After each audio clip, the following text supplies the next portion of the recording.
This platform is to address black men's health, the image that they're portraying in our communities and beyond, and also the service that they give not only to their families, but to their communities. We think it's a perfect opportunity based on what's going on in our environment these days, and we really want to take advantage of how we're going to present ourselves to the world. So when we look at this, we plan to educate, inspire, and motivate black men to take better care of their health, to have a better image in our communities, and to give more service to our young people in our community. So we are very, very proud today to partner with Ebony Magazine on this panel, My Brother's Keeper, Dissolving the Prison Pipeline. To tell you more about his BET, I'm going to let the tape run right now. Thank you. From presidents to postmen, the best men in leading roles are black men. There are millions of Americans outside of Washington moving this country forward. African-American men are game changers. They change everything they touch. There's a shift. You're at an advantage right now. You can do whatever you want to do. Entertainment, art, style, politics, ideas. Just keep doing your dream. Black men always take culture to new heights. And now, BET is the only place committed to these powerful global influencers. My goal is to get people to be curious about the natural world. Introducing His BET, a multi-platform destination celebrating black men at their best. Ooh, I'm gonna tweet that. His BET is about health. Gotta save some mics today. Through wellness education, disease prevention, nutrition, and fitness. Image. It's very strong to influence a nation, influence the world. By showing the diversity of the black male experience through career, lifestyle, and achievement. Service. I want to thank all my peers out here who have schools, who inspire young people. Celebrating his commitment to family, community, and the next generation. Having real impact with strength, style, and substance. Welcome to His BET, the new destination for black men. We have a great panel for you today. And here representing the White House and who will introduce this panel is Heather Foster. Give her a round of applause.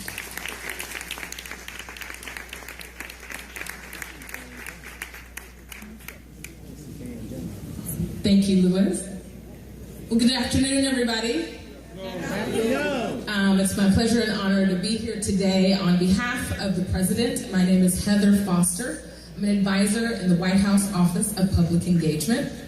And our job is to literally public engage. So we build coalitions around the President's policy priorities. And today, we're here to talk a little bit about the President's new initiative, My Brother's Keeper. There's actually a video here that I think really explains the essence of this program. I first met Christian about a year ago. I visited the Hyde Park Academy in Chicago, which is only about a mile from my house. And Christian was part of this program called Becoming a Man. And it helps young men who show a lot of potential but may have gotten in some trouble to stay on the right path. They get help with schoolwork, but they also learn life skills. And it works. When he came into our BAM segment, it was one of the greatest experiences of my life. Most people do not get to meet him, or if they do, it's just a handshake. He sat down with us and shared his story. And to my surprise, he was just like me, growing up without a father, and sometimes not too concerned with school.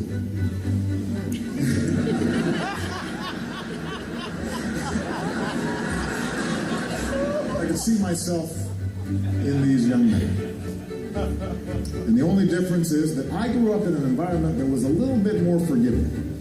I told these young men my story then, and I repeat it now because I firmly believe that every child deserves the same chances that I had. And that's why we're here today. I'm going to pen this presidential memorandum to determine what we can do right now to improve the odds for boys and young men of color.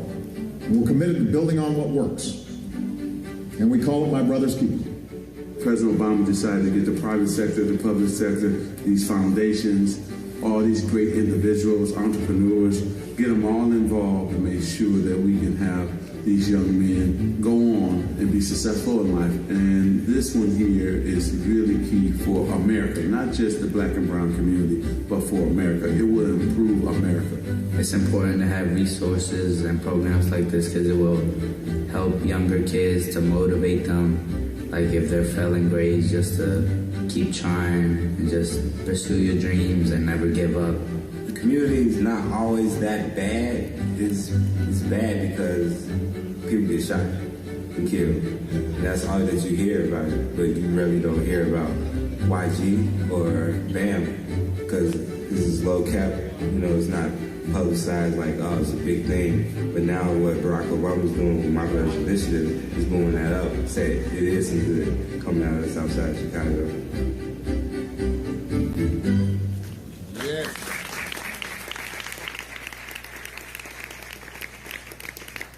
So the president launched that initiative on February 27th, and we have gotten a large response from everyone across the community. And so special thanks to BET and his campaign. These are the type of things that the president wants to see as we continue to look at what we can really do to help the lives of young men of color. Now, you're going to hear from an awesome panel today to do a little bit more deep dive on that issue. And so I'd like to bring to the stage now Mr. Kevin Frazier.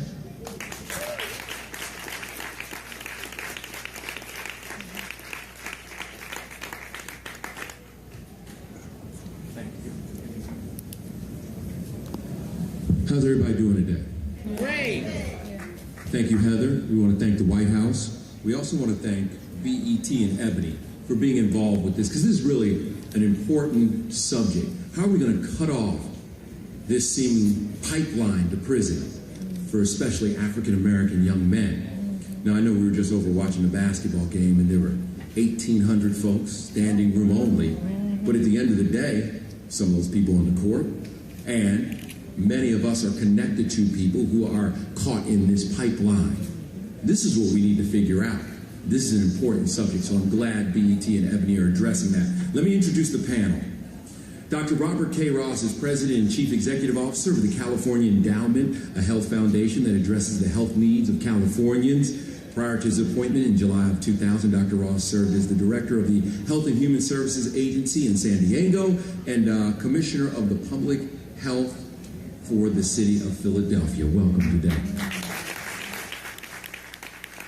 Pastor Torrey Roberts heads One Church International, a progressive spiritual community and network with over 3,500 local members and thousands more online. He is a published author as well as founder and executive director of the Artist Resource Center, a nonprofit organization that is offering multimedia facilities, entertainment and technology, and business training to the people in his community. Thank you for being here. You know we appreciate what you do. I think you all know this next panelist, MC Hammer, a rapper, a dancer, an entrepreneur, a spokesman, and an actor. He is known for all of his hit records. He sold more than 50 million records worldwide. His businesses have included internet ventures, clothing companies, management, and record labels. Welcome, welcome, welcome, welcome, Hammer. Jim Shelton is the Deputy Secretary of the U.S. Department of Education. In this role, he oversees a broad range of management, policy, and program functions. Previously, he served as the head of the Office of Innovation and Improvement at the department and Program Director of Education at the Bill and Melinda Gates Foundation. Welcome. Van Jones is the co-host of Crossfire on CNN and the president and co-founder of Rebuild the Dream, a platform for bottom-up, people-powered innovations to help fix the U.S. economy. A Yale-educated attorney, Van has written 2 New York Times bestsellers, and he is trying to help rebuild the dream. Van, welcome.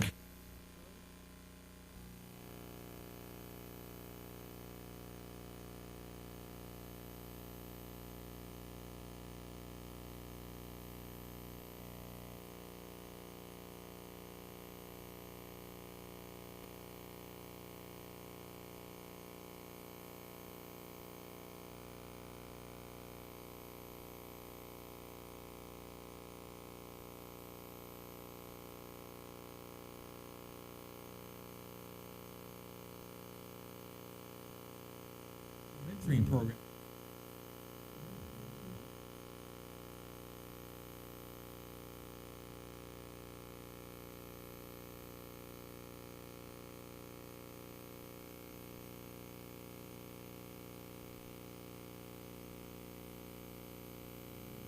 Why does the mentoring program start at 3 o'clock in the afternoon on a weekday? That's a very inconvenient time. I'm at work. I don't think my supervisor is going to let me leave early. These are some of the comments I hear when I go to churches to recruit people for our Elevate Your Game mentoring program that is an after-school program held at urban schools such as Compton High School and urban communities such as low-income apartment developments. I explained that this may be an inconvenient time for us. However, it is a very convenient time for the students because it is right after school and all they have to do is stay on the campus for another hour and 30 minutes. Therefore, to participate as a mentor in the program, one must be willing to sacrifice convenience and in some cases also have a supervisor who is willing to sacrifice convenience. In order to serve with us, some of our mentors go to work earlier on the mentoring day so that they can leave work early to get to our mentoring session on time. Others take a late lunch and participate in the mentoring program during their lunch hour. Most of them drive through horrendous traffic to travel to and from the mentoring program site. Most of them have demanding jobs, busy family lives, and are fully involved in their churches. However, they make time to come and spend some time with the students who need their support, counsel, and encouragement. They have truly chosen to leave their comfort zones at least once a week. What mission compels them to make such a sacrifice? It is the mission of Elevate Your Game, which is to lift students to a higher level. Elevate Your Game is lifting urban youth to a higher level in their grades, attendance, and maturity to empower them to be leaders on their school campuses and in their communities. This is what the word GAME represents. It is an acronym that stands for grades, attendance, maturity, and empowerment. Therefore, our mentors are lifting urban youth to a higher level in their academics, stressing to them that it is not okay to settle for C's and D's, but instead to strive for A's and B's. Our mentors are lifting them to a higher level in their school attendance. For various reasons, the attendance rate at many urban schools is low. However, we have a higher expectation for our students. We teach the students that good attendance is showing up every day, on time, every day. Our mentors are also lifting their mentees to a higher level in their maturity. In some of our mentoring sessions, we talk to the youth about character issues like integrity, sexual abstinence, resolving conflict, resisting peer pressure, respect and presenting oneself in a professional way in professional settings. We are also lifting urban teens to a higher level in the area of community service. We involve the youth in service projects throughout the year, such as wrapping Christmas toys for needy children, feeding the homeless, and serving as ushers at the school's graduation events. We believe that in order for our youth to learn to be leaders, they must learn to give of themselves and serve others. And this is what our ultimate goal is, to empower them to be leaders who are bringing about positive changes in their schools, communities, and ultimately the world.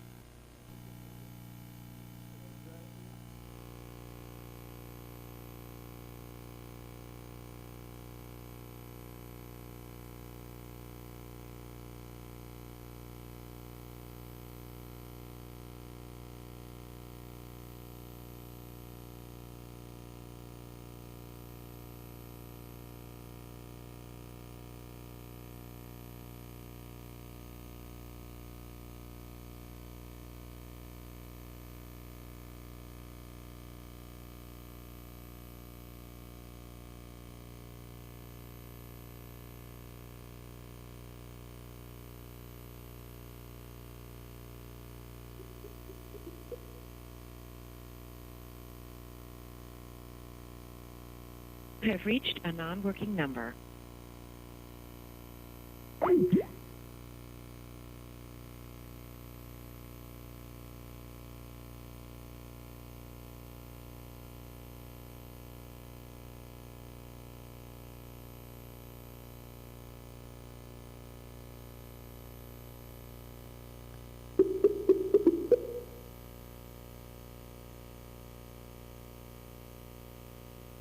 You have reached a non-working number.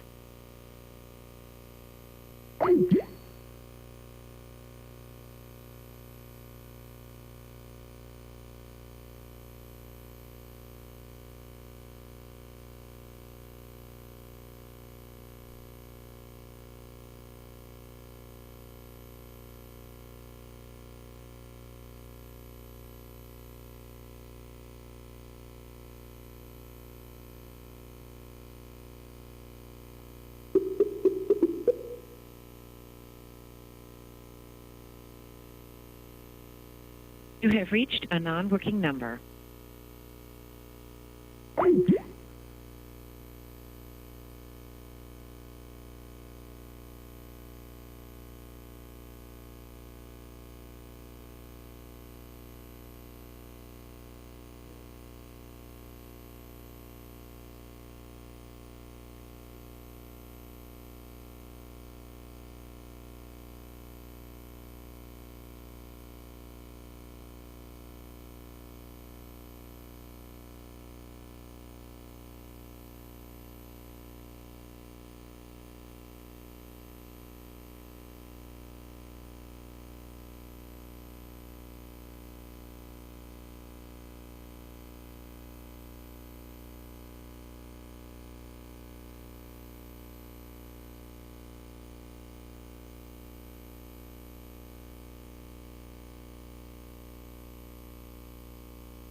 Reached a non-working number.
Channel 26. Ashley Allison, how are you? I understand that you represent Marlon D. Marshall from the White House Office of Engagement. Is that right?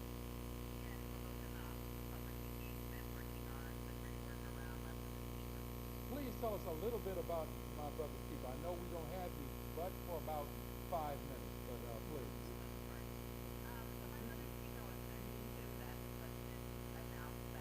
Just a moment, Ashley. Just a moment. Ashley, just a moment, please. I'm getting...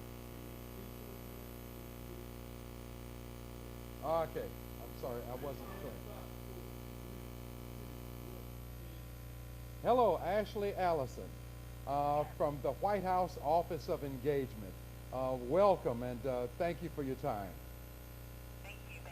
So, My Brother's Keeper is an initiative that the President launched back in February, which is targeted at improving the lives of young men and boys of color. And the effort is really based around a report that came out after the President launched it. And it's all about making sure that young men and boys of color are able to enter school ready to learn, reading at grade level by the 3rd grade, graduating from high school and ready for college and career, able to enter the workforce, completing post-secondary education or training, and reducing violence and providing a second chance for offenders. And so I'm really excited to be here today to talk to the mentors and mentees because one of the big components of My Brother's Keeper is about having mentors in young people's lives. And so for the mentors, we want to thank you from the White House for all the great work that you're doing to serve as role models. And for the mentees, we want to encourage you to take an active part in this program and make sure that you're learning all that you can from your mentors so that you're able to succeed and meet your dreams in life. So Ashley, is the White House able through this program to speak directly to various high schools in the country? I'm sorry, could you say the first part of your question? Can the White House, can this program speak directly to various high schools in the country? So we have folks from the White House, but also people in different administrative agencies that work directly with high schools, travel around, have mentorships. We have a mentor program with some very special young boys here in Washington, D.C. with staff here at the White House. So we don't always go around and travel and talk to every high school, but we definitely know that we want people in their communities to be doing mentoring and engaging with young high school students on a day-to-day basis. Here in our studio, we have various mentors. And could they connect with your program and have more of a national reach? Sure. So if they're interested in getting more information about the My Brother's Keeper initiative, they should email mybrotherskeeper@who.eop.gov. That's mybrotherskeeper@who.eop.gov. And they can get more information about the program and be able to connect and work directly with us on it. And very quickly, how old is this program? So the President launched it in February, so it's not even a year old. The report came out several days after, or several months after that, and in the mid-July we had a town hall forum with various young people and superintendents and NBA players talking about the importance of mentoring and mentees. So it was launched in February, but we're excited to make sure that not only the program lasts through the President's administration, but has a lasting legacy to help improve boys and men of color for generations to come. And finally, I'm sure the mentors here would love to know what would success be for this program, for My Brother's Keeper?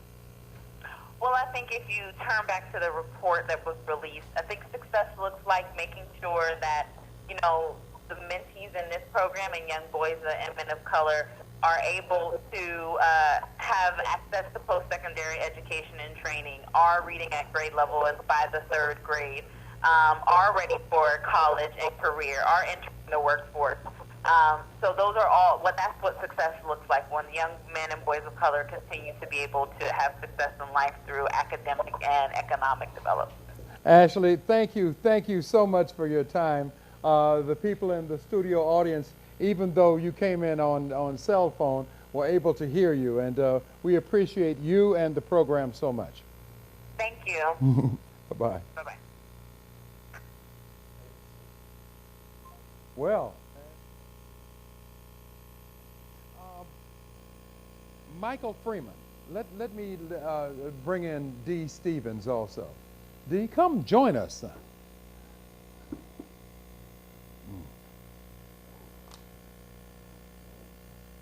son. Here joining us now is Michael Freeman, the Executive Director of Elevate Your Game. And then GAME is an acronym for Grades, Attendance, Maturity, and Empowerment. And you've been at this for about 13 years, if I'm... Almost 13, yes. Almost 13 years, and you're from Compton High. I'm straight from Compton High School. Yes. I asked Miss Ashley Allison a question. What is success? What is success for you and your group? Well, success for us, our name, GAME, stands for Grades, Attendance, Maturity, and Empowerment. So success for us is seeing an increase in our students' grade levels, seeing more students having better attendance, which means for instance, our definition of excellent attendance is showing up every day, on time, every day. So seeing more students committed to that level of attendance excellence. Maturity is our character development piece. So success for us is seeing more students developing positive character qualities in their lives, such as respect, becoming more responsible, becoming good citizens, developing perseverance and self-discipline, all those kind of qualities that anybody needs to have to be a success in life. And empowerment, the empowerment piece is our leadership development piece. Mm-hmm. And so ultimately what we want to do is raise up, develop urban leaders out of these urban students that we're working with. And have you been successful? Yes, we have. We have had a 95% graduation rate for all the students who have participated in our program. Every year the students tell us how they're growing in their character, developing character, positive character traits. Every year they tell us how they're becoming leaders in their communities, making a positive impact on their schools and in their communities. Yes, we are a success. Thank you. It's wonderful. Now, we also have in our studio Dee Stevens. I know Dee as a filmmaker, as an artiste, as a producer, but he's known around the world as a photographer. And he's straight out of Compton.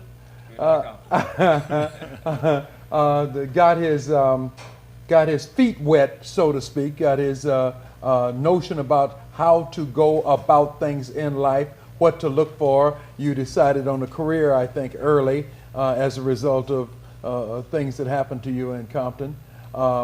And you mentor. You are a mentor to the Dakar Foundation that's a part of this whole social media week in Compton. Tell us a little bit about your background. Straight out of Compton. Early on, Charles Bush Elementary School, then Enterprise Junior High School. We used to call it Interprison, which was a little give and take. And then Compton High School for 2 years, and I transferred to Pasadena, and eventually went on to UCLA and became a journalist. And first major assignment was in London. Stayed over there for about 7 years, worked for Newsweek International, covered stories all the way from Belfast to Uganda to Lebanon, and had a incredible time meeting a lot of royalty to terrorists and to various people. Meaning royalty to terrorists. Yeah, sometimes in the same week. I mean, it was really. I met Prince Charles 1 week, and 2 weeks later I was in Northern Ireland in Belfast shooting on New Lodge Road. So it was a great experience. I didn't know what I was doing, but it seemed to be able to take good pictures to come through with it. And then sort of like I morphed into New York, became a commercial photographer there for 3 years, doing some good ads from Cuddy Shark and Ali Betty typewriters, and then eventually moved to France and went there as a photojournalist when I had to get my feet back wet, and covered a lot of good stories, and came to the States in early 90s and started working on movies. And my first movie, I started working for Time Magazine, and I was doing a book project called Songs of My People, which was had me doing, games, drug, things of that nature. And I said, well, let me put something good and positive in, because at that time a young filmmaker was starting his first movie called Boys in the Hood, as John Singleton. So his producer convinced me to go ahead, here's more money, and continue to get more and to do film work. So I did that, and Menace to Society, White Men Can't Jump, What's Love Got to Do with It? A slew of movies followed, and doing what we call key art, which is usually the poster, the advertising campaign, and the unit photography, which is covering the production from day one of filming to last day of filming, to wrap day. So I did about, all told, about 100 movies and plus during those that decade, or a little bit more. And last movie we just did was, well, not the last movie, one of the last ones was Get On Up, about James Brown. So we shot that in Mississippi, and we shot the 42, the movie about Jackie Robinson. So that iconic shot we see when we think of that movie, that's your picture. Right. Well, the Get On Up picture they have on the screen now is like that was the poster, billboards, and huge advertising campaign. 42, it's the same thing. That was from Legendary Pictures and Warner Brothers. So and that major campaign, the movie scored over $100 million and went on to become, just critically acclaimed. And Chad Boseman, the actor, just did a phenomenal job. And what he did with and we shot, again, that movie all in the South, and we went to Mississippi to shoot the Get On Up, and Mick Jagger was one of the producers on it, and Chad just blew it out of the ballpark. I mean, he just came through so well. That picture that's showing right now, it was on American Cinematographer magazine, and he's going to be nominated, well, I'm predicting, he should be nominated for Academy Award on this one. And looking to get back to my own smaller projects, that, as you know, there are smaller projects I do, which you've seen with our studio space.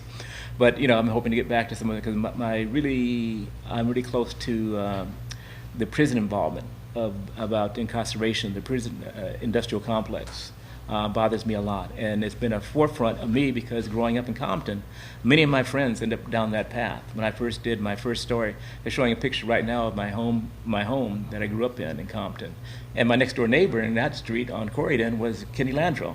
Kenny, his dad, Charles, used to give me haircuts and everything. So Compton, I feel totally rooted and grounded. I mean, it feels good to go down to Compton every year and to see who's there, how the house is still doing. And it feels like this is like a tree grows. And I wanted that picture, that was for a show we did for the California African American Museum. I said, we want to take a portrait of me, take in front of my home. The picture he's showing up right now is a guy named Bob Williams, who was the writer for Tuskegee Airmen. And he was a Tuskegee Airman. He lives in Pasadena. We became good friends. And so I illustrated a book for HBO on Tuskegee Airmen. And it's like all of those things, telling that story, the history of where we grew up at and what we've done is so important to me. And hopefully that will translate into helping other people get involved in positive careers, paths, and passions. Because we have a lot of students out there. We have a lot of people who have a lot of things. There are no doors. The doors are meant to open. That's all they are there for. Michael, does Dee's journey, does it resonate with you, and would it resonate with the people you mentor? Absolutely. In fact, I would love to have this gentleman come and be a guest speaker at some of our programs. No problem. To share your journey, to share your story. We often have people come in and share about their lives and what they're doing now and how they got to where they're at.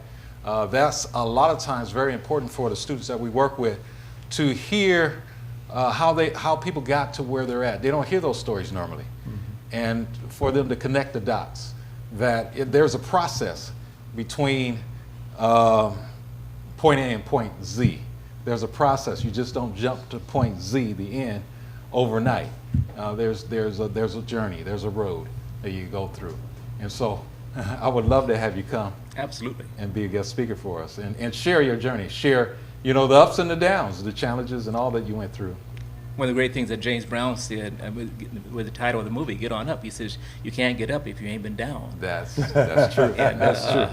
And it's very true. A very close friend of mine, Luther Luther Allison. When I moved to France, we befriended him greatly, a Chicago blues musician, and he eventually came back from Chicago, went on the blues tour, became the top draw. But he was playing in France for like 15 years, and one of the times a little French kid comes downstairs and where he's playing at, and the kid has his guitar with him, and he said, "I'm a blues singer." And Luther said, "What kind of blues?" He said, "Deep, heavy blues." And he looked at him and says, "How many times has your guitar been in the pawn shop?" "Never." He says, "You're not a blues singer."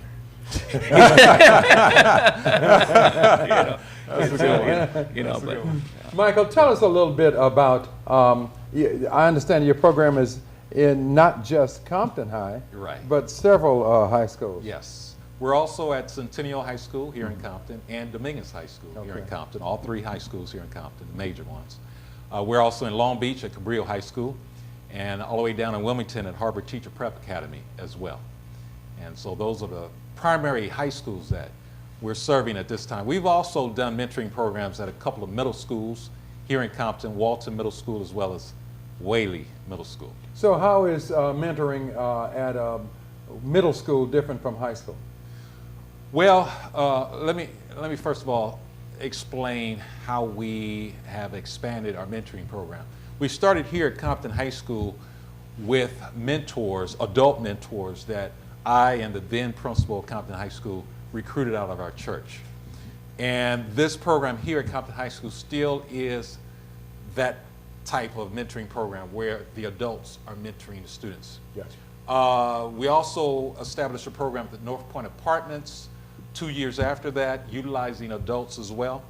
And then when we got to our 3rd site, Walton Middle School, we ran out of adults. We just couldn't seem to recruit enough adults to do the program.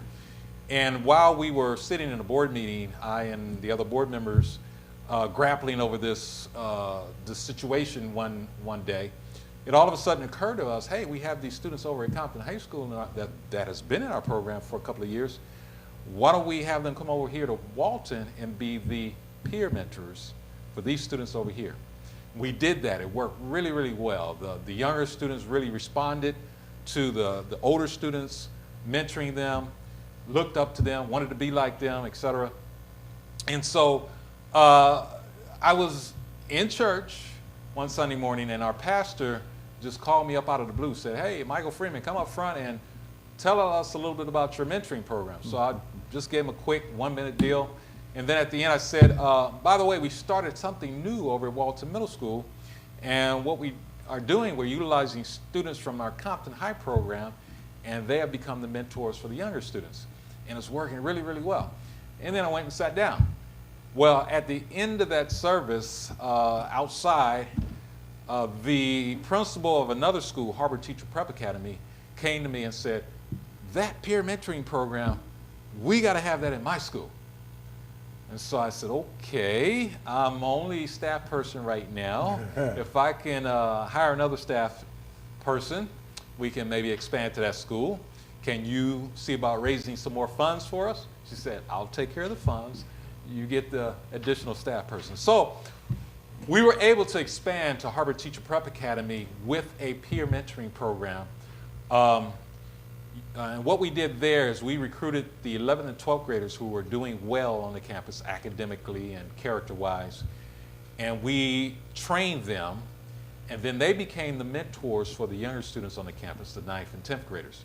And from that point on, that's how we've been able to expand to every other site, Centennial, Dominguez, Cabrillo, utilizing the peer mentoring approach. And it has worked really extremely well because, as most people know, the strongest influence on teenagers are their peers.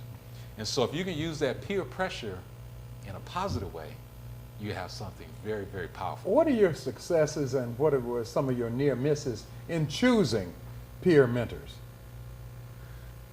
Well, what we do, we rely upon the administrators, the principal and the counselors, to identify the students who are doing well academically and character-wise on the campus. We ask them to pull together about 40 of them into a room for us, and then we share with them about the program, the opportunity to be involved, the opportunity for being leaders, for leadership development, and all those kinds of things. And then out of that 40, usually we get about 12 to 15 to sign up to become mentors, which is exactly what we need. So it works really well when we get the help of the principal and the other administrators to help us bring together that group of students to talk to. Now, the middle school level, here was the problem that we ran into at the middle school level. Most 8th graders just aren't quite ready, maturity-wise, for that kind of responsibility. And so I've realized that in order to do a mentoring program at a middle school, to do it without utilizing high school students to do it, you need to have adults really at the middle school level, because you're not going to recruit. It's hard to recruit a quality mentor from that 8th grade level to be able to do what we do. Dee, did you have a mentor at some point in your development? I had some influential teachers. If you would start at Compton, I had Mr. Wall in biology, who, one of the things we were doing at that time was you would almost take pride in not doing work and getting and passing. We weren't up to excelling. And as one teacher, Mr. Wall, he said, "Dude, why are you just getting C's?" And I said, "Well, I'm getting by. It's cool, And it was like, but he just started stimulating me, and he gave me some ideas and things. But I had a number, and when I got to Pasadena, there was Robert Carroll, who was at that time working for Lucille Ball, and he said, "Hey, come down, and we're going to show you. Come on the set of Judy Garland's." Thing, and that just amazed me, because using lighting, and lighting is physics, and all of a sudden I became inspired by well, the big thing that inspired me was I was given a grant to work on a laser at Caltech when I was in high school, and I said, wow, you get $500. I wasn't interested in working on the thing, but $500 sounded awfully good, and I did that, and that's why got me into academically turning things around. But yeah, I had a number of mentors, and then when he became a photographer, mentors I had, just were phenomenal. Draping over Time magazine, look at Arrow. There are a number of people who take you under their wings, and when you go out, when you start doing war work and you start doing magazine work, they will take you and say, listen, you got to be on that level. What do they say with war work? It's like the editor once at Newsweek, Barbara, of all things, said they didn't get the shot. And I had the best teacher in the world, Tom Moore, my first editor at Newsweek. And he used to write these cable things. And he used to say, and this is sad to say, but this inspired me. He says, death is not an excuse for not getting a great picture. And I said, wow, that's deep. He said, yeah, if you're going to die, you might as well take a great picture doing it. So you might as well make everything you do work with it.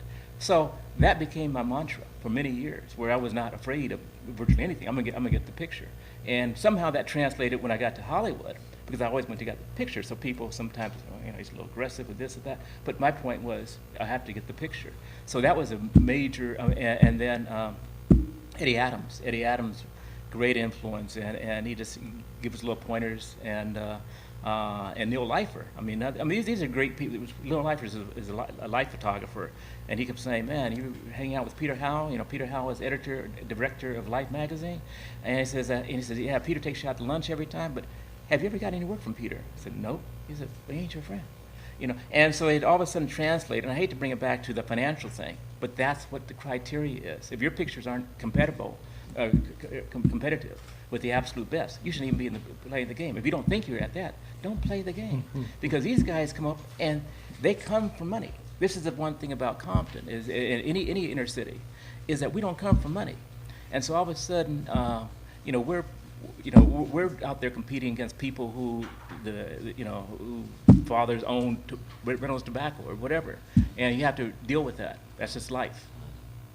Okay. Michael, does any of this, the kinds of lessons that he got, right, does any of it work for you, and the kinds of things that you are trying to do and impart on your students? Absolutely. In fact, the last thing he was talking about in terms of competing with people who come from money very much resonates, and that's one of the reasons why we started our summer internship program that we have as part of our program.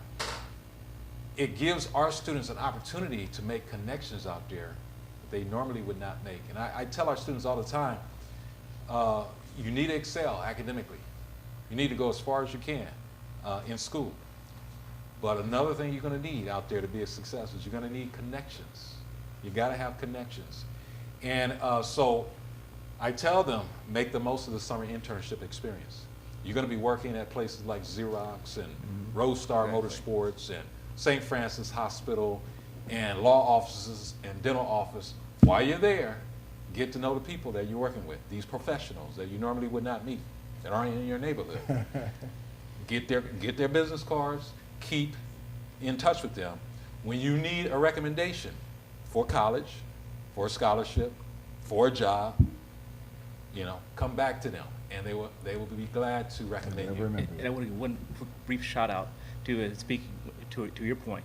We were working on 42 about the story about Jackie Robinson, the Jackie Robinson Foundation grants and fellows. We brought them on the set for all through the South. We were mentoring them. Each one would pick a department and spend some time. That's one of the finest organizations. They're going out working now. I'm getting calls from those people who are on, just being interns, are getting jobs in Hollywood, in the industry, Absolutely. in publicity, in production. That's what it's all about, these connections. That's why you go to school, get those connections, and be the best.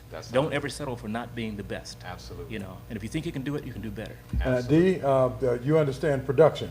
Yes. We're up against time. Yes, I'm seeing the notes. I'm seeing the notes. Thank you, Dee Stevens and Michael Freeman, mentoring. Thank you. Thank you so much. Appreciate it.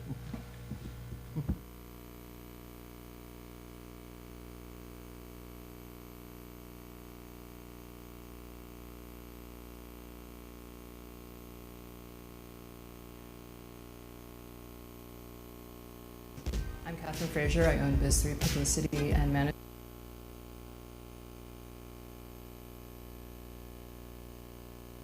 Publicity and Management, as well as Ausla Records. I will be on the EDM Crowds, Connections, and Consumers panel, as well as the State of Women in Music panel. I will be in Miami for the Revolt Music Conference. Will you? The first ever Revolt Music Conference kicks off October 16th in Miami. We're very excited. Biggest names in music and business will be joining forces for this epic event. And today, via Skype, I'm joined by one of our all-star panelists. Please welcome from San Francisco, Angela Benton, the founder and CEO of New Me Accelerator. Angela, thank you so much for joining me. Thanks for having me. No, well, very excited to have you. Excited to have you for the conference, too. Why don't you start by telling us a little bit about New Me Accelerator? So New Me basically is a startup accelerator. We take entrepreneurs who have an idea, we help them launch them, and then eventually we connect them with investors. That's great. Now, the conference obviously makes a lot of sense for you to attend, and like I said, we're excited to have you there. But tell us how you got involved with the conference in the first place. Well, I've been a fan and kind of a stan of Revolt since before you guys launched. We're happy to have you. Yeah, I'm on social media a lot, and so I love you guys' strategy, from a business perspective, and was happy to be able to pitch the idea to have an idea lab for entrepreneurs that'll be coming there, and guys were interested in it, so we're doing it. That's awesome. So your panel is going to be a bit like Shark Tank, if I've got that right. So explain how people can sort of pitch their ideas while they're down there. Sure. So folks can register an idea, any idea that you have. We give you access to our platform, which connects you with experts here in Silicon Valley every week leading up to the conference. And then when we're at the conference, we have a series of fireside chats and panels that are focused on innovation, entrepreneurship, and finally, we have a pitch event where we're selecting 10 of the 100 entrepreneurs that can purchase tickets to actually pitch to a panel of judges. They can win a $45,000 prize pack for their idea. So we have partnerships with hosting companies like Amazon and Rackspace, as well as a host of other companies that can actually help you get your idea off the ground. That sounds very exciting. And to give people a quick tease as to the kind of value they're going to get from you at that conference, why don't you tell us what's your best advice to a person who's just wants to take their idea and turn it into a business? The best idea, I know a lot of folks will get advice around putting together a business plan, but my best advice is not to spend too much time on your business plan and to actually work on putting the building blocks in place of actually getting it developed. So you need an idea, you need to know how much you're going to charge, you need to know who your customer is, and then you need to put it out there. So I don't want to see any 50-page business plans. Get your idea and launch it. That's great. Wise words. You made a great pitch for the festival and your conference and your attendance there. Thank you so much for that, Angela. Looking forward to seeing you in Miami. Likewise. All right. So the Revolt Music Conference is going to be taking place in Miami from October 16th through the 19th. So make sure you head to revoltmusicconference.com for more information on how you can be a part of this event. Sibley, I'll see you a little later for my music report.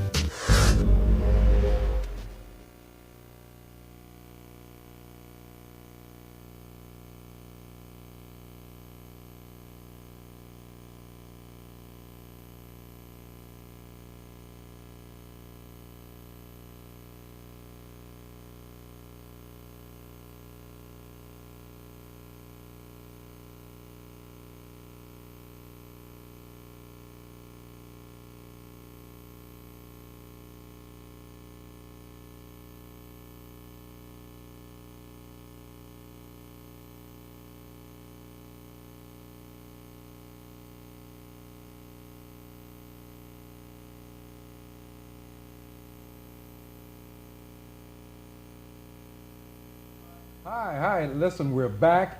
Compton High School, Channel 26, Social Media Week. We're now joined by three very interesting ladies I have not met, and so this is going to be We'll interesting keep you on and your exotic. toes. We have Tony Wilson, Tony with an I, That is correct. from the drama department here. Yes, at Compton High School. Okay, and we have Stacy Smith, Stacy with an I, from Revolt, and Angela Turner. No I.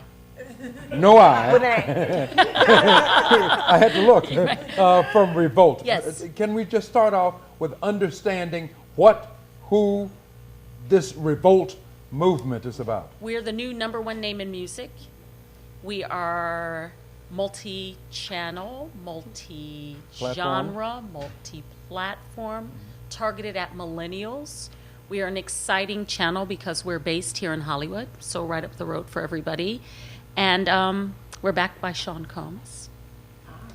And we have a channel full of exciting young people working at Revolt. And I've worked at a lot of places in Hollywood, a lot of studios. There is no place like Revolt. We have an amazing group of young people. And what do you do with them? I oversee affiliate marketing, so I'm on the team that works with our sales group to ensure that Revolt has cable and multi-platform distribution. Wonderful. And Stacy Smith, Yes. what do you do with Revolt? I am actually the head of human resources. Are you an HR person? I am. So I'm hiring, firing sometimes, Complimenting. sometimes, Okay. Running our internship program, finding a pipeline of candidates to make sure that we're able to move them into the company and get great ideas from millennials, and working on the strategic side as well. So you do understand that we're here at Compton, and the entire production team is part of Compton High, even though it's Channel 26. The interesting and exotic thing about this channel is that it's owned completely and totally by Compton Unified.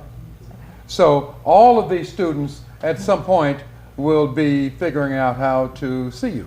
Yes. Well, they should all come and tour our studio and see how Revolt Live runs. And Wonderful, wonderful. I think that's fantastic. And Tony Wilson. With the yes. You're here at the drama department. How long have you been here at Compton?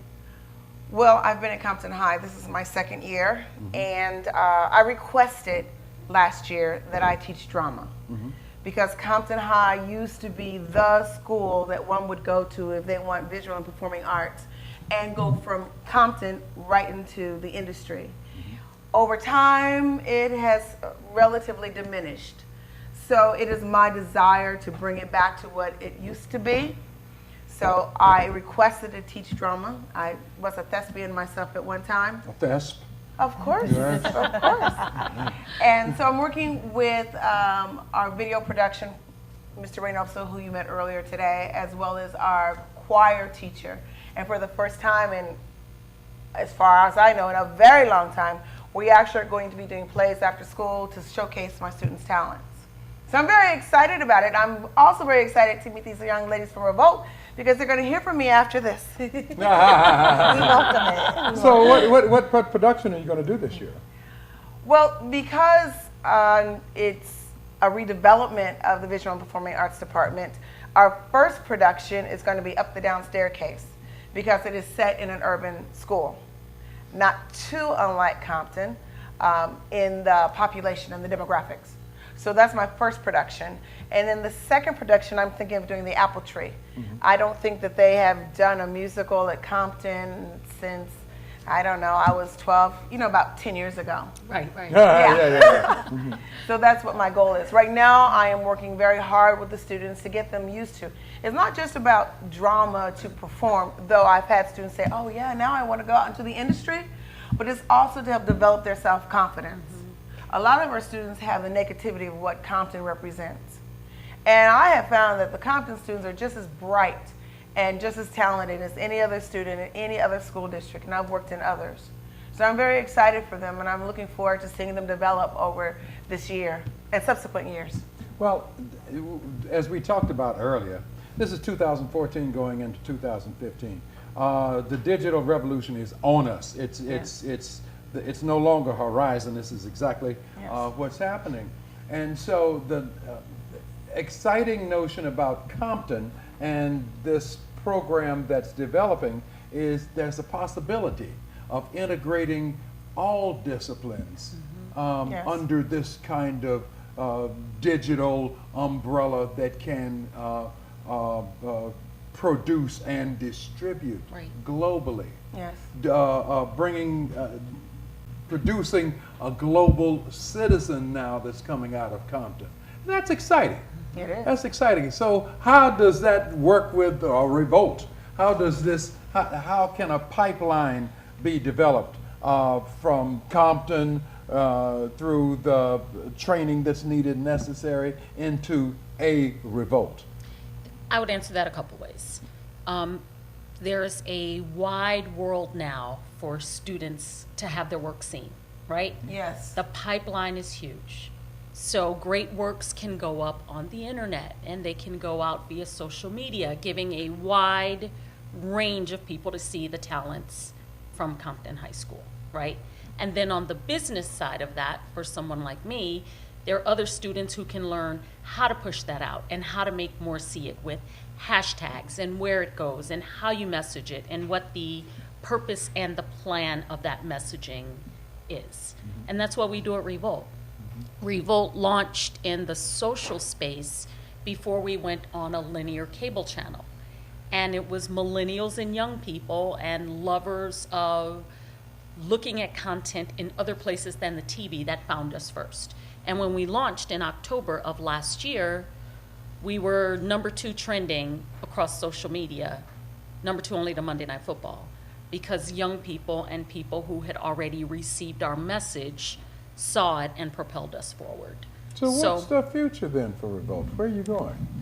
Well, there's no other channel like ours. Uh-huh. And we're a great place and a great opportunity for people like us and for people here at Compton High School.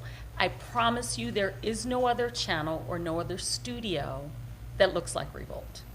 Do you search outside of the local area for people to work there at Revolt? Everywhere. I mean, we had students this summer come from Connecticut, New York, Seattle, all over. We had some California students. So as long as you send in your, email to our internship email, we look at it. Sometimes we'll check social media. A lot of people will tweet us, and we'll look at them from there as well, or Instagram. What do you like about HR?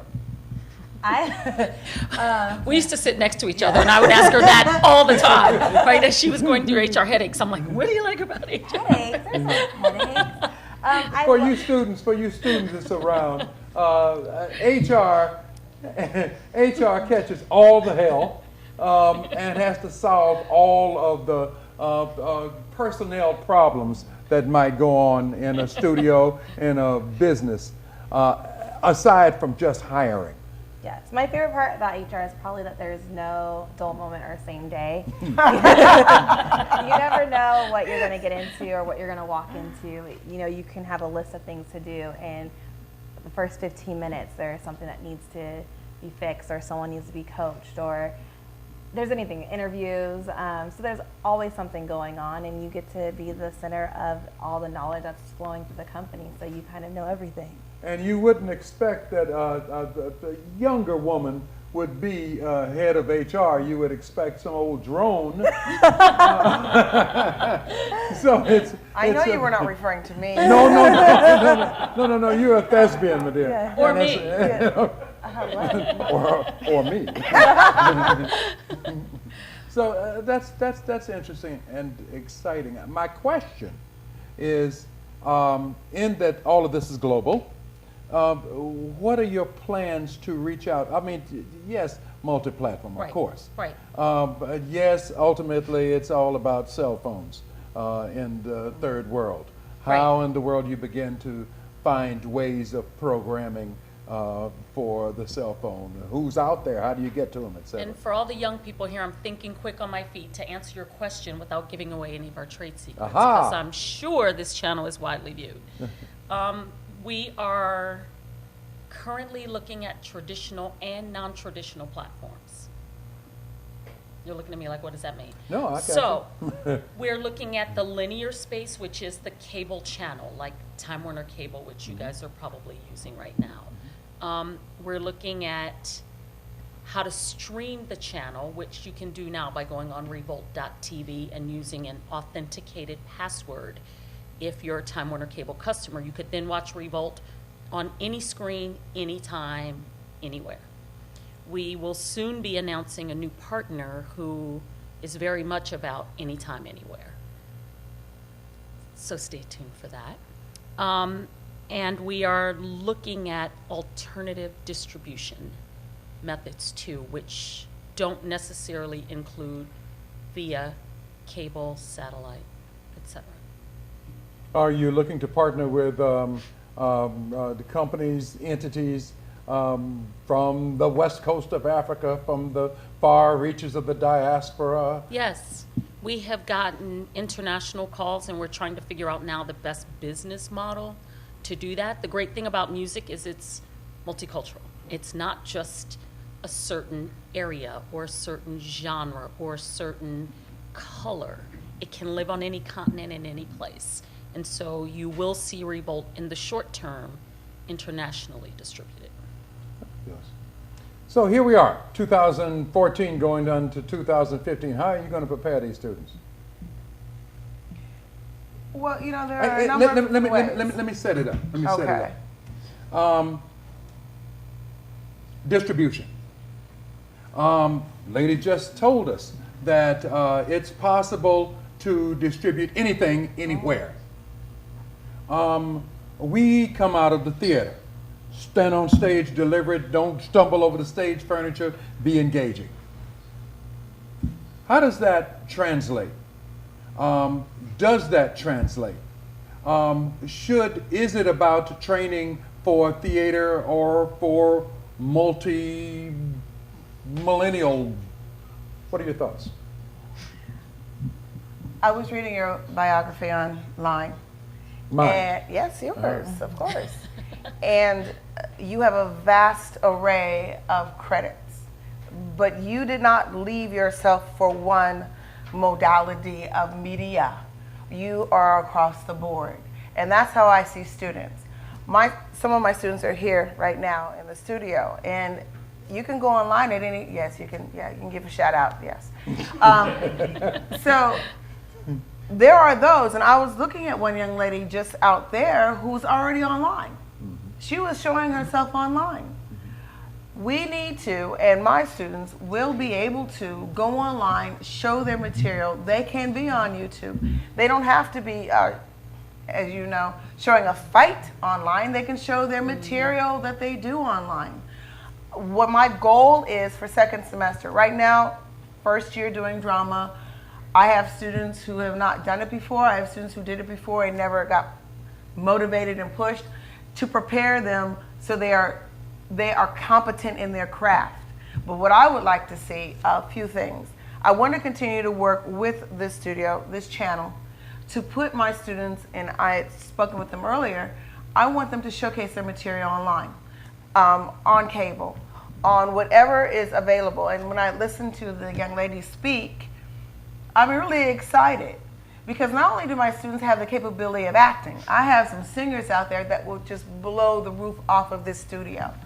They need to be they need to be seen. They need to have people to look at what they're capable of doing. So I want to do all the different modalities of media to help them out. That is my goal, and starting in second semester when they are certainly more competent in their craft. You're more competent in their craft, more comfortable with coming to drama class, and that it's not necessarily about showing off, but about the craft itself. Exactly, and I think that's one of the issues. I'm not going to denigrate any past drama teacher at Compton. I think for a lot of students, because I don't know them, so I think for a lot of students, they were told, oh, okay, well, here's the scene, you just go up there and you act it out. No, that's not what acting's about. We have to learn our sensory perception. We have to learn finding our backstory, all the things that, of course, you are more than well aware of doing. So for me, it actually is a teaching moment right now this semester. But once they understand this, they will be able to get any script and go out there. As a matter of fact, my goal is not just use the media, but also use our postal system and invite individuals to come and see my students do their work second semester. I would like to have agents come out. I would love to have casting directors come out. I would love to have Revolt come out and look at my students' work. Because if they are not seen, they will not move. I also teach English. And there's a new program that is started by Mr. Glass. It's a senior seminar. And the whole focus is getting students into college. It is amazing how much our students are not aware of something as simple as college. So we have to bring awareness to them and then let them fly. Because that's my goal. I can give you the information. I will help you whatever way I can. I will try to give you as many resources as I can. But at that point, they have to learn to fly too. I'm sorry to interrupt. It's interesting that you say provide a means to see all the things that go behind drama. Same here with Channel 26. Seeing all the things that go with a channel. You don't necessarily have to be the thespian. You don't have to necessarily be the reporter.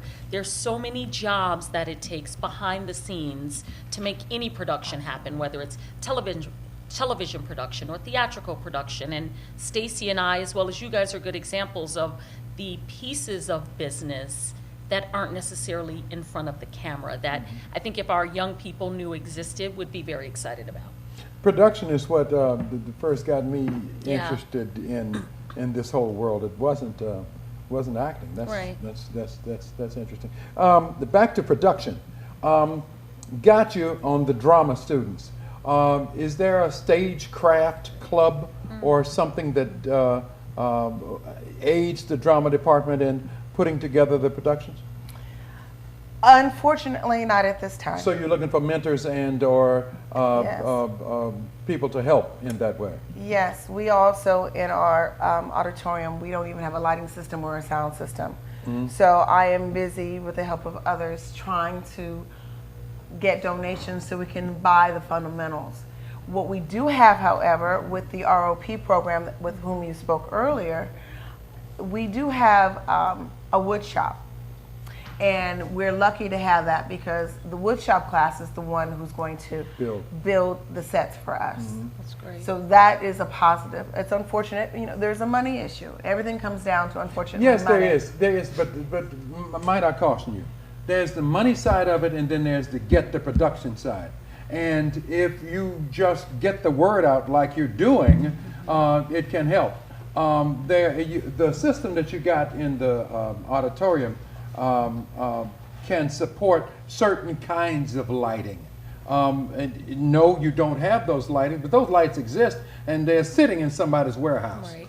And you're right. Probably. You're right. And so it's simply a matter, not simply, but it is a matter of getting the word out. I was hired as an artistic director for a theater up in Buffalo, small theater. Went up there, and of course they don't have the kind of money that would support a person like me's vision from New York City, having to do with production. So what I ended up doing was going and partnering with 2 of the local universities and one of the Lord theaters. And out of that, you begin to find ways of doing things.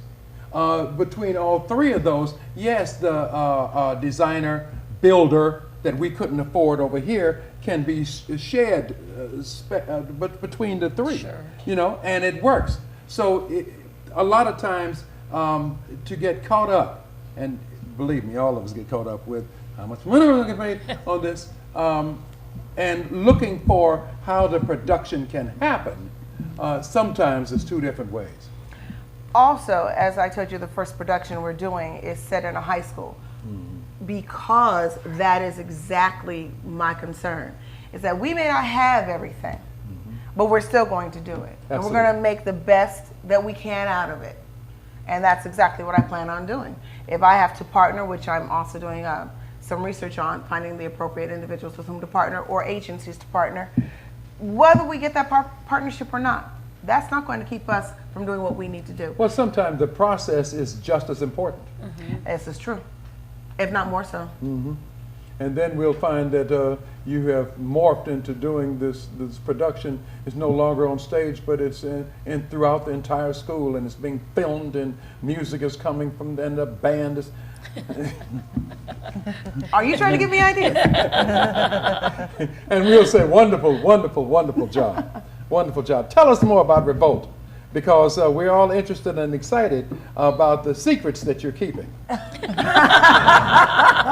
we told you, we might have to kill you. No. We're on Time Warner Cable here in Los Angeles. I think what Stacy and I are here to provide is just an outlet and show that there are things that we can do also with Compton. We would love to work with the high school and make sure that the students see productions at work and see what happens behind the scenes at Revolt and see themselves succeeding, because that's what's happening at Revolt. It's us succeeding. How did you get to HR? My mom, actually. My mom. She would come home with the funniest stories. So I went to school originally for hospitality business management. I did 1 internship in a hotel, and I was like, this is not for me. You know, work late, like holidays, I'm not doing this. Which is why internships are important, because without that internship, I would have gone into an industry that I did not like. So from there, I just started researching after I spoke to my mom, and did an internship with Angel Stadium in HR. Still hospitality side of it, but just a different side, and loved it. And then from there, graduated, offered a position with the same company, and then went back to school to get my MBA in HR. Where'd you go to school? Undergrad, I went to Washington State University, and then grad school, I went to University of Laverne. So she's talking about this pipeline, the pipeline of interns as in even as far back as high school, because you're going to have to intern later, because it's the job market is not allowing folks to just come in and get a doggone job. That is so true. You know, so it's about this internship. So I think this is very important. Tell us how you got to Revolt and how you got into this industry. I only have 2 minutes, I'm told. My mom. Here we go. True story. So I graduated from Syracuse University. I'm from Detroit. That looks very much like Compton. I'm proud to say. So I left Detroit and went to Syracuse, graduated from Syracuse, moved back home to Detroit, and my mom said, you got to find a job. There's an ad agency across the street from where I work, and she worked at General Motors, because that's what you do when you're in Detroit. I went to work with her and did an interview at an ad agency and was hired that day, and started at an ad agency in Detroit. And then I moved to Atlanta and worked at Turner Broadcasting.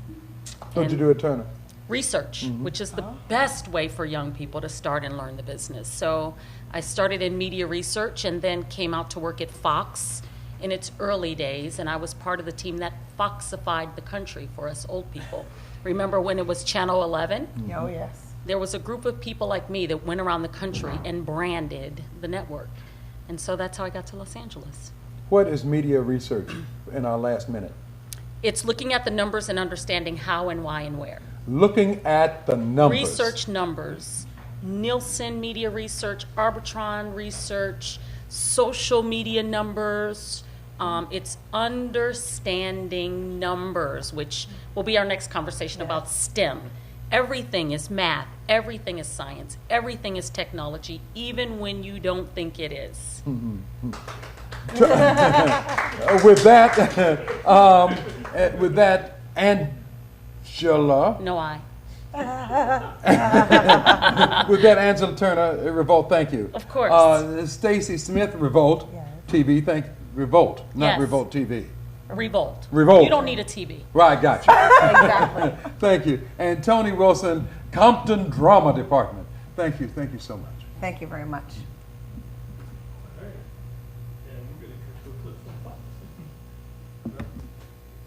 Thank you, sir.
February is Black History Month. See why one local man was honored among the nation's most prominent African Americans. People like President Obama, actress Kerry Washington, basketball great Magic Johnson. He's not only helping preserve aviation history, he's building a future. Straight out of Compton. No kid comes in here to use our technology without getting a good dose of whose shoulders they're standing on. For his efforts to teach aviation to kids from Compton, pilot Robin Petgrave was honored by Ebony Magazine, its Power 100 African Americans. You got President Obama, then you got Forrest Whitaker, Beyonce, then before that you got Jay-Z, Queen Latifah, then you got Kevin Hart. You are on page 126. So you got Serena Williams from Compton is checking out the dude from Jamaica. Petgrave was born in Jamaica but grew up in the U.S. He became a helicopter pilot. I'd fly into schools for career day, land the helicopter. They'd see me get out of the helicopter and like, a black guy's the pilot? Then when they found out I owned the helicopter and I owned the company, that really shook them. He founded tomorrow's Aeronautical Museum and got guys from this era on board. The famed Tuskegee Airmen, America's first black fighter pilots and crew. A lot of these guys, I used to see them every day, during the war. Like Major Levi Thornhill. He's a Pied Piper with kids. They love it because they look at him as a god, like, you know what I mean? He can do everything. Kids are learning to fly and setting records, like the youngest to fly cross country. Kids like 20-year-old Jimmy Posey volunteer in exchange for flight lessons. I came here when I was 8 and I learned basically how to fly airplanes, how to paint airplanes, customer service, office administration, sales. He's piloted planes too. Catalina, Oxnard, Van Nuys, Long Beach, Torrance. How many kids would you say have come through these doors? Probably close to 10,000. Petgrave's next project is with SpaceX. While man may not be ready for Mars, Petgrave does have success stories. One kid is now, he went from a shy little kid that, victim of bullying and all that, and now he's the youngest first officer in history. He's second in command of a full-size jet that can fly into LAX, starting when he was 19 years old.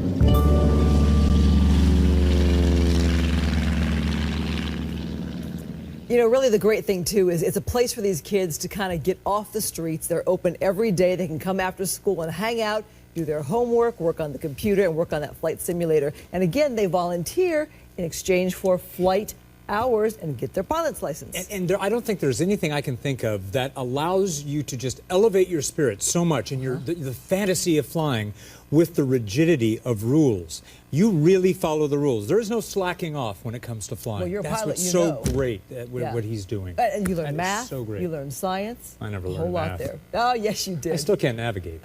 By the way,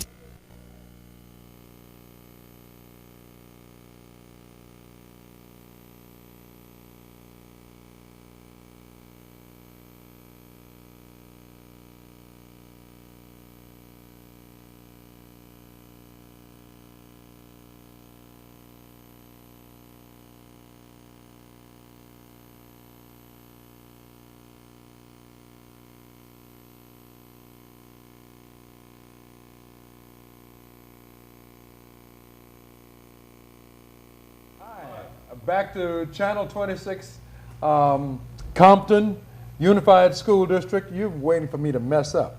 I see that. I'm hinging on every word. I'm hinging on every word. This is Social Media Week. We are now joined with by Robin Petgrave, who is the Executive Director for tomorrow's Aeronautical Museum. Yes, I am. We have joined again by Ryan Whitstone, the Director for Career Technical Education here at Compton Unified. And of course, our topic is why technology matters in education. And with Robin here, we just have a stellar star person in our midst. Tell us a little bit about tomorrow's Aeronautical Museum and how that works with education, why tech matters. Well, tomorrow's Aeronautical Museum, it's basically a living classroom. It's taking history, the Tuskegee Airmen, the diversity that's in aviation that people don't talk about, like Bessie Coleman, Willard Brown, and those things, and it's blending it with today's technology to present to the kids so the kids can learn it and understand whose shoulders that we're standing on and able to provide these things. We've had 6 kids set 12 aviation world records, and it's because aviation draws them in, and then we enable them to do anything that they want. And you can't talk about aviation without talking about technology. STEM is our core foundation that the whole museum is built on. So we've done so many things to get kids involved in aviation and to introduce them to this world. With the aerospace partnership that we've been getting into, commercial aerospace is such a huge industry that's booming right now. And the museum is in a unique position to really usher a way for underrepresented inner city kids to be involved in this industry in a way that's so profound and never been done before. And the core is the Compton Unified School District and the kids from this community. Wow. Did he break that down? Well, I remember the first time I went to tomorrow's Aeronautical Museum. You were having an event showcasing what you do to the public. Mm-hmm. And they have a bunch of trainers there, the machines that the kids can get on that are they're flying airplanes. And I can remember some kid who couldn't have been more than in the 6th grade taxiing one of these big jumbo jets out onto the runway, and captain in the Air Force was standing right there in astonishment because the kid is looking all around. He's moving, but he's perfect. He's perfect as only a kid could be that grew up in it. Right. You know, and you know the kid takes the doggone plane up, you know, and off, and the captain's saying, "No, wow. This takes a lot of years for folks to be able to master this sort of thing, and here these kids are doing it." Yeah, and I have to say that coming into Compton, and when I met Robin and visited Tam at the Compton airport, I just knew it was a gem, and it's an amazing thing. And that's why Compton is an amazing city. Yes. Because here we are, the school district, we have a TV station. Here we are, Compton, a city with an airport. And here's a program that's already working with students, and you've seen it, and I saw the video package ran on Tam during the break leading in. And as we are transforming our schools, as I mentioned in the earlier segment, we're moving into these career academies. One of the major initiatives or foundation blocks for our transformation is STEM, science, technology, engineering, and math. But we're actually going to take it to the next level where we're already incorporating STEAM, science, technology, engineering, arts, and math. Thank you. So we are embracing that entire concept. And a little earlier, I mentioned that part of our deep kickoff to STEM is that we've also engaged in incorporating another partnership with one of Robin's East Coast colleagues, who his name is Barrington Irving, and he operates a program called the Flying Classroom. And that he is taking a plane that he basically has an international flying lab, and students can interact with him via social media, online, and complete coursework. And they're doing that at one of our middle schools, Davis Middle School, as part of a project. Barrington is scheduled to land here in Compton in mid-November. He's coming to the LA area. Yeah, he's going to be at our spot. Coming to the Compton airport, and we're bringing our students to go meet him and tour the plane and be that engage in that as part of the STEM process. But I'm going to put this in a bigger framework in that we are working on, and also with our science curriculum advisor for the district, to develop a full-on aviation aerospace academy for Compton Unified, and take all the coursework and make that all UC A through G compliant. It's not just electives, but also to meet science requirements for college entrance as well. So we're exposing students to careers. Robin has made some amazing connections. I want to swing that back to him, because some of the organizations and corporations that he's connected with are already heavily in the news, and I'll let him share those out. But once people experience TAM and what it's doing with students, it's undeniable. And it's just a simple, well, it's an opportunity for us to develop an engaging curriculum for all of our students. It's fun, it's already hands-on. Young people learning to fly in Compton, amazing program. And some of those corporate relationships are just naturals for us that we've already connected with. Well, you know, Richard, it's so interesting. You've known about the museum for years. You've been a huge supporter and have come out to so many events over the years. But I'm not trying to make you feel a little bit older. I just want to keep things in context.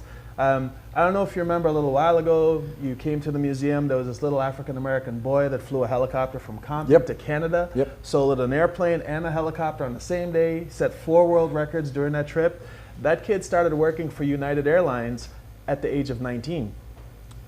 That kid this month is going to turn 23 when the FAA will actually legally let him become an airline transport pilot, and he will transition from first officer on that regional jet into a captain and be the youngest African-American captain in history. And this is from a program in Compton. So, you know, we've taken what we've done so far. You know, the Ebony thing. We were in New York, Magic Johnson, I mean, everybody's in that book, right? Obama, everybody. And those people are in there because of wealth that they've accumulated or their job, like President of the United States. And it's so funny, this guy from a program in Compton is in there, but not because of who I am or where I come from or what I have, but for what I do. Solid And achievement. what I do is I take kids, young people, anybody that has access to come to the museum, and I basically enable them to do anything they want in life. And so we've had all these kids do these amazing things. Well, that is pretty cool, and that got us Ebony Power 100. But what we're about to do with the school district is insane. President Obama put up a challenge. He wants to get 1 million kids involved in STEM-related fields, right? Because the U.S. has fallen behind. Well, with the museums program and with what we're developing right now, literally over the next few years, the museum has the ability to make that meet that challenge. With the development of this academy model, partnering with Cypress College, partnering with Orange Coast College, getting the curriculum approved through the UC system to now start teaching the STEM enrichment aviation class and aerospace class during the school day in the school. And then the kids think, wow, this is great. They get high school credits, they get college credits concurrently. Because they're in getting college credits, now they're eligible for internships at some of our partners like Boeing, SpaceX. 11th, 12th grade, they're now doing this internship, paid or unpaid, at those companies. The companies get 2 years to take a good look at that kid. And now when the kid graduates from high school, from Compton High School, this kid now can get hired by that company. They've had 2 years to look at them, and all these companies have a program where they pay for them to do their continued education. So now when the kid who's been doing a curriculum from Orange Coast or Cypress that's eligible to go and be accepted to any UC system can now get their college paid for by the company that's paying them the work there.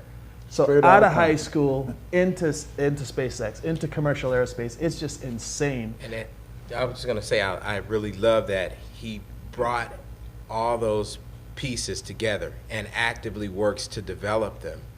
And that was one of those things in our first earlier segment when I was talking about working with Dakar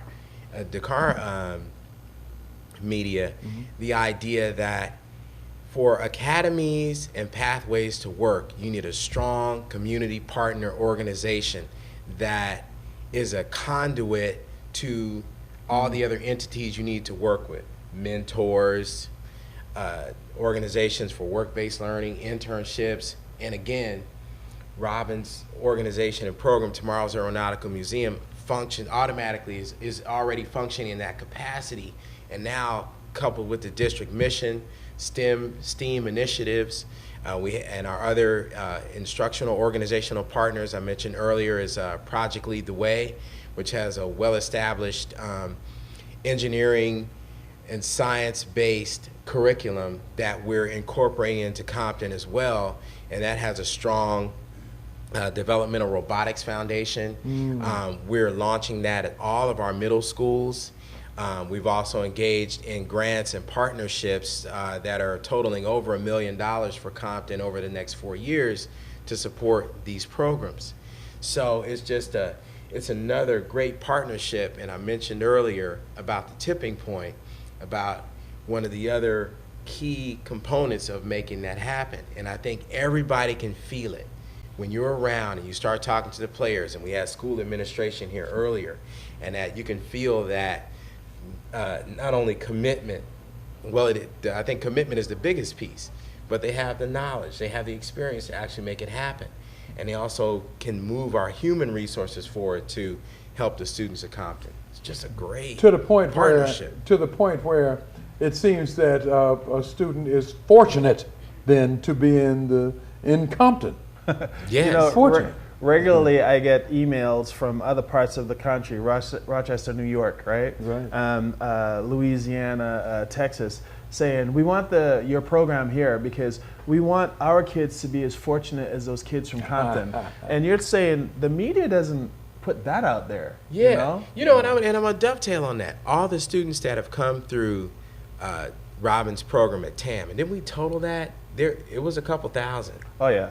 There were a couple thousand that have come through quietly through TAM over the last several years, and that was an amazing number. That means these are students that actually came to the airport, that had an experience in aviation, that actually trained on flight simulators and did actual on-the-ground flight training, and that exposure that they can really enter this as a career field and actually have students that are moving that direction. Right. I mean, you've had students go out to SpaceX. Engineers, we have people working in air traffic control. Many of them are double engineering majors in college and working for companies like Boeing and all that. And they spread this powerful, positive message of can do all across the country. So it's pretty amazing. And SpaceX just got that new contract. Oh man, you don't even know. See, okay, so let me put it in context, right? Way back a long time ago, they invented this thing called airplanes, right? And so you've got this airplane, great, you got this thing, you got places that you need them to go to, you know, Maryland, Columbus, California, and then you got people with money in their pockets, and you got to try and get them in this airplane. Well, people just got over this new horseless carriage thing called a car, and so they're not really wanting to jump in this airplane. So barnstormers went out and showed people how cool and how awesome these airplanes were. So a lot of barnstormers and some famous ones, Bessie Coleman, Willa Brown, they went out and they took these airplanes and they flew them all around the country. They landed in fields and they had people standing on the outside of the airplanes and doing flippity flips and loopity loops and all this stuff. And then people would say, man, you know, if that airplane can do that, well, then I guess I could go and fly to Cleveland. And so now, you know, years later, we have an airline industry, right? Mm-hmm. Well, now the commercial aerospace industry is in the same situation. You've got people with checkbooks, and they think that they want to go into outer space. They got a place to go, International Space Station and other places. But how do you get someone thinking it's for them, right? Because most people think, I saw that movie, The Right Stuff. And I don't know if I could be an astronaut. First of all, I was never a test pilot. Second of all, I was never a pilot, right? And so people go through all these little roadblocks on why they can't enjoy and get into this commercial aerospace. So the idea is, if an inner city kid can get on one of these rockets and go to the International Space Station, that will save decades of outreach, PR, and making the general public feel safe enough and that they could be one of those people. And now you'll get the people saying, you know what? I would like to take a flight to the International Space Station. And now you've got an industry. Now more things will be built up there, more habitats, more places for people to go. And so now, you know, even the mission to Mars, you'll have more people signing up because it's now in their sphere of things they can do. It seems like, though, Robin, clearly you have an exceptional program. Clearly, just without a doubt. But most of your students that come out of that program don't necessarily have an end up in a job in the aerospace or airline industry. But they have benefited enormously by being next to people who are there to do work, do good work, to be leaders. Mm-hmm. And I think that is just extraordinary. That by itself. I was just recently invited up to Vancouver, Washington, which is right across the river from Portland, Oregon. Mm-hmm.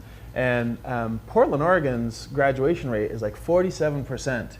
And they're saying, how do we get a program like yours? You know, we love this idea of this expansion, this academy model. This Compton is cutting edge, out of the box. Your superintendent down there, Mr. Brawley, he's got some vision and some amazing things going. How do we get that up here in Portland? And I sat there and I thought, you know what? It's not just the kids that get into aviation. It's not just the kids that get into engineering. It's not the kids that embrace the whole technology. It's the whole team building. When one kid sets a world record, it's a whole team of kids working to get that one kid that world record. When one kid does something so powerful like Kimberly when she flew across the country and back, it enabled so many people that Essence magazine thought she was one of the top 25 most influential African Americans. Wow. But it's when you go to the museum, when you go in there and you see all those kids there, it's not the ones that are going to be astronauts, engineers, pilots. It's you go to a kid and tell them 47% of you kids are going to graduate from high school, and they will look at you like you are crazy. It's the whole, no, not, now my thing is, we're all going to graduate from high school. We're all going to seek some continued education. We are all going to be a positive part of the contributing economic community. Now, Robin, I reserved the last comment, but I'm going to give it to Mr. Whetstone, who is chomping at the bit. Whetstone. Okay, I know we got our signal to wrap up, but I do want to bring this back to the core academic focus of schools. When we have exciting programs and projects that we can take our students in directions on these career pathways and academies, we will absolutely see marked improvement on our student test scores, our standardized scores, meeting the tenets of the Common Core, and our passage of the CASE, the California High School Exit Exam, and our college entrance rates. These things we never want to lose sight of. Those are the gauges when we turn these lights off and move out of here. Bottom line is, we know that our students are going to be better because statistically, drastically, students are doing better because they have a goal, they have something they want to do. And they can even change their minds, obviously, and choose any other career path. But we know it's going to be beneficial for them because they at least tried something that they really cared about at that time. Mr. Whetstone, thank you. Thank you. Thank you, Mr. Petgrave. We've had an exciting time today. And I think this is our third. He says he has $1 million to give you if you do one more guess. That's what he said. You see how it is when you're in the middle of something. Yes, sir. And you're told. But Yes, this is the whole interesting thing about Social Media Week. Thank you, Robin. Thank you, Mr. pleasure. Whetstone. Hey, it's all about exposure and education. That's what this station, there's all these people that have been here today, that's what they're doing, letting kids know there's opportunities out there. Go for it. Well said. And look at them, they're attentive.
Quality of work has been improving, especially this year. Last year, I remember the average score for secondary was about 30 points. This year went up to about 62 points on the average. So you can see the improvement in the quality of work the kids are doing.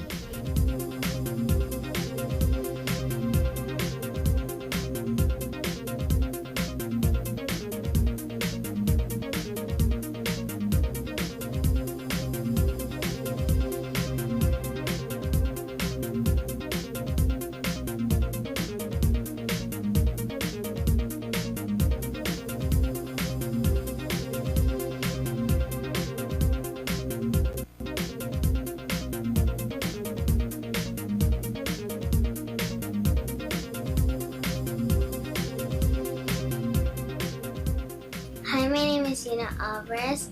I come from Rosecrans Elementary, and the project I did here was the naked bouncy egg.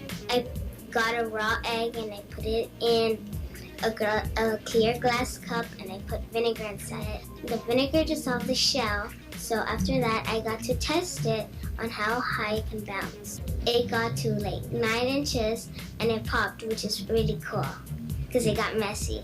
Hello, my name is Marcus Jackson and I'm from Walton Middle School, 7th grade. My project is about the solar oven. The materials we used are the pizza box, foil, plastic wrap, clear tape, black construction paper, ruler, and scissors. How we did it was we got a pizza box. We cut the top of it here, and we put foil on this so the sunlight reflects on this. Then we put foil under the black construction tape here so that the black tape would absorb the heat while the foil adds extra heat. And then the plastic wrap builds on, when the heat goes through here, the heat builds up pressure in there, which cooked our cookies.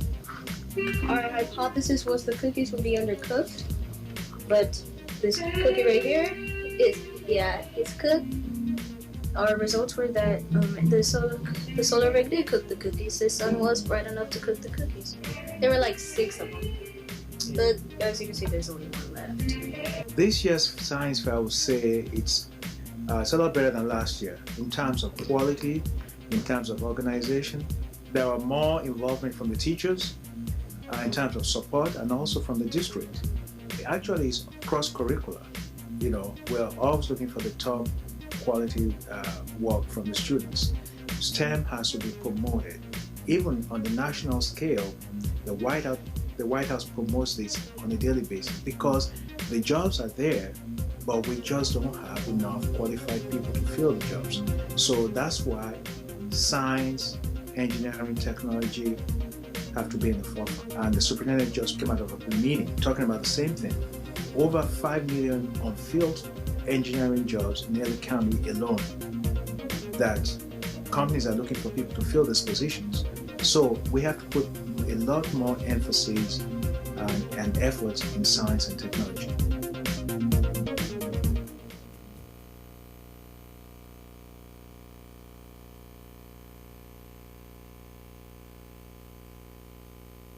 This is our wrap-up session. It's been a wonderful, exciting experience. I think this is our third time in Compton. As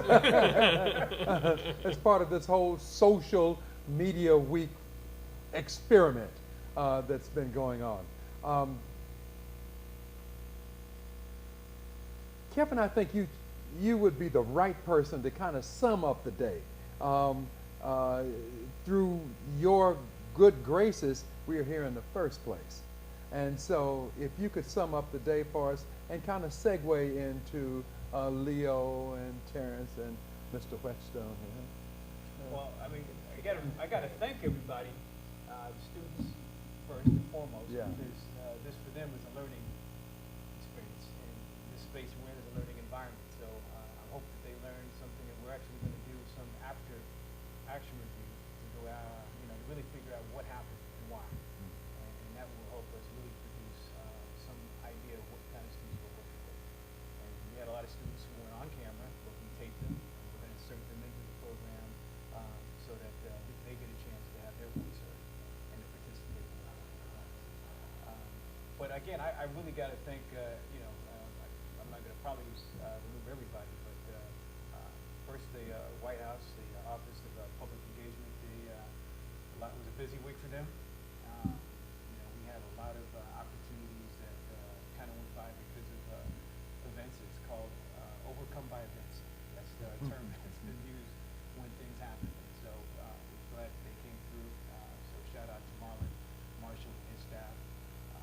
But I also want to thank Jerry Shirk, who came from the White House. He is a gentleman that showed up via Skype or Google Hangout, who is really going to teach us. He's been given 30 hours to help, technical assistance hours, to help mentor us on how to be a mentor program. So to build a program, is that Well, it? to build one, to model one after best practices of doing things the right way. But as he said that there are very few people doing mentorship for technology concerns.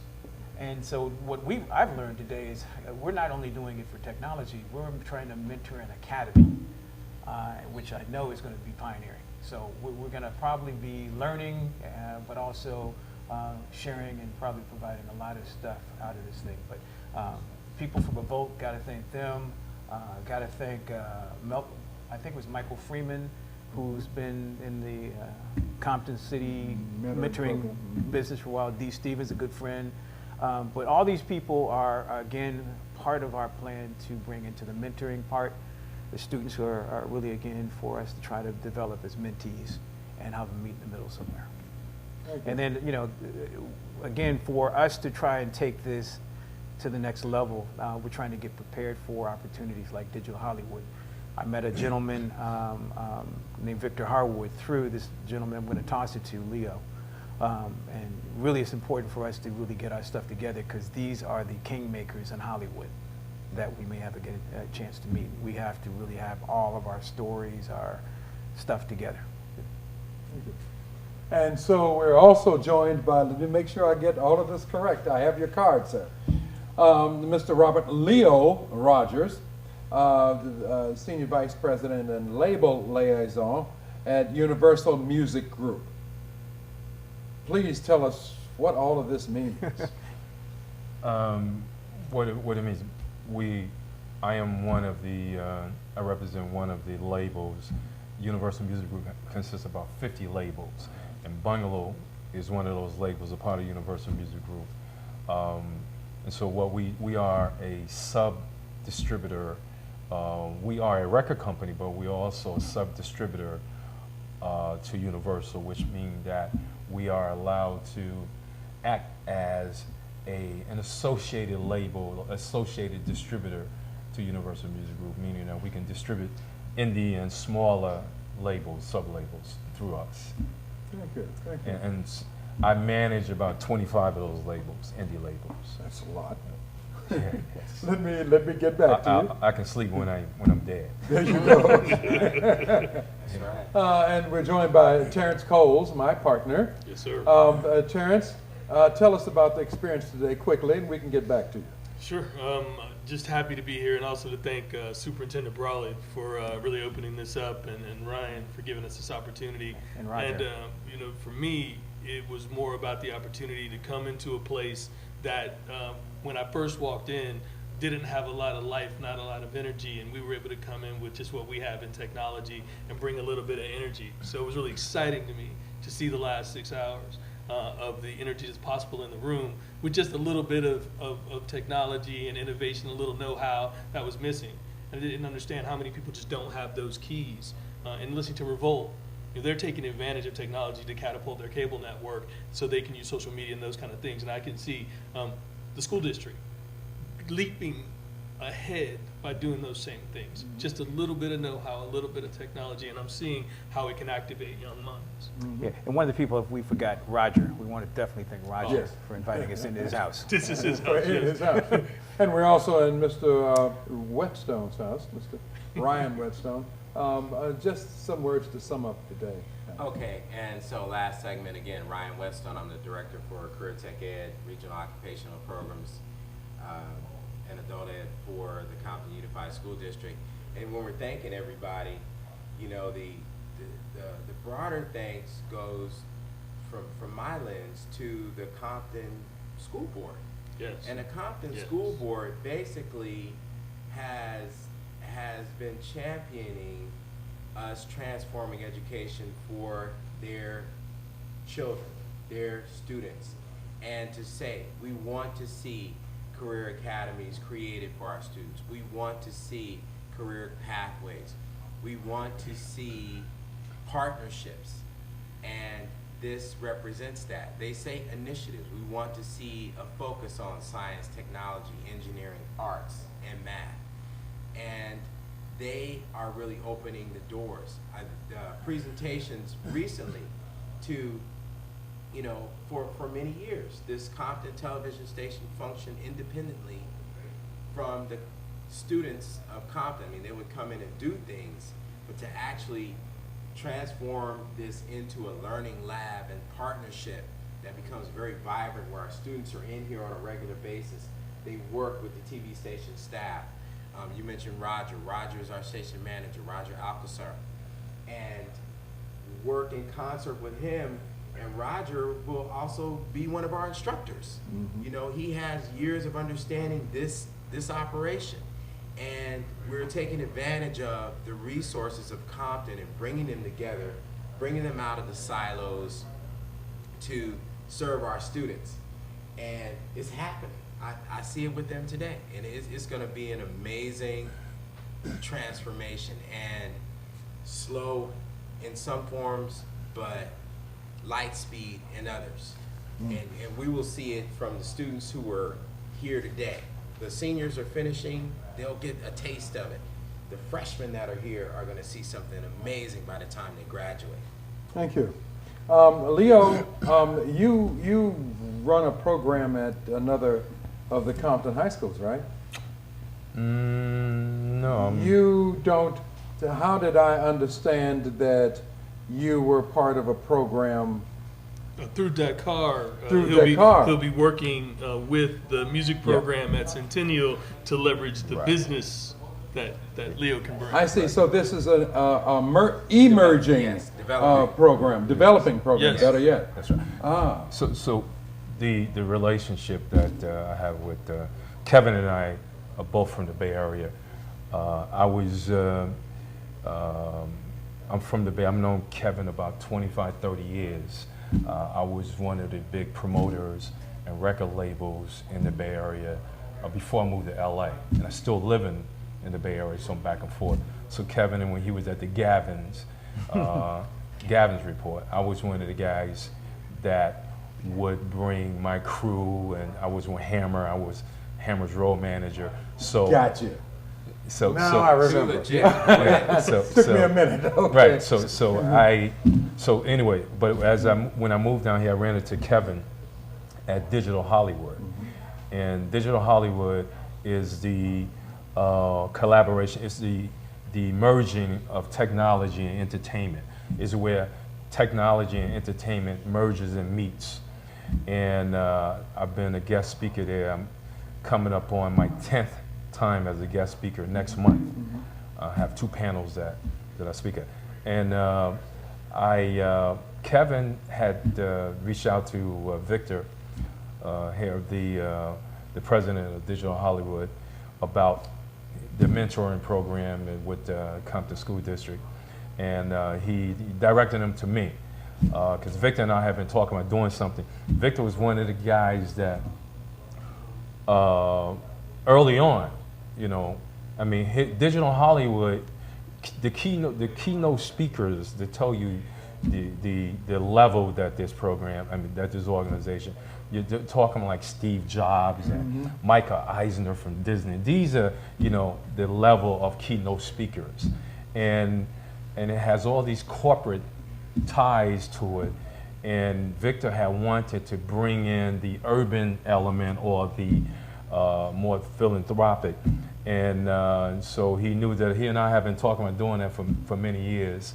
And he had attempted to bring an urban element into it, and it didn't quite happen. And so with Kevin, what he's trying to bring is the timing is everything, because I had told Kevin that I too have wanted to get involved with the academia of teaching the elements of the entertainment and the technology. My background, as well as I've been in the music business 29 years. I started when I was 2.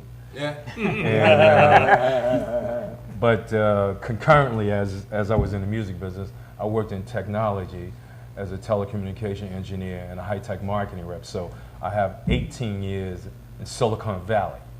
And that's why I understand the disciplines of engineering. I went to engineering, I went later to get an MBA. But I understand the business, technology, and entertainment, triple threat. And so That's why it made sense for me to tie in with Kevin and I told him, you guys got to do all the heavy lifting because I got a lot on my plate. Well, Robert, I'm told by our students to wrap it up.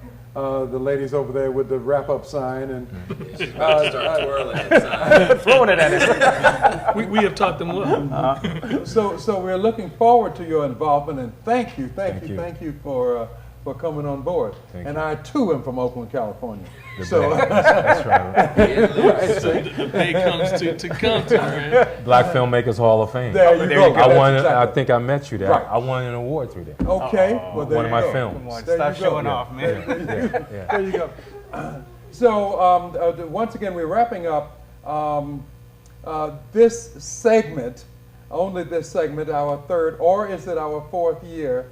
Maybe fifth, I don't know. And Social Media Week here in third year at Compton Unified.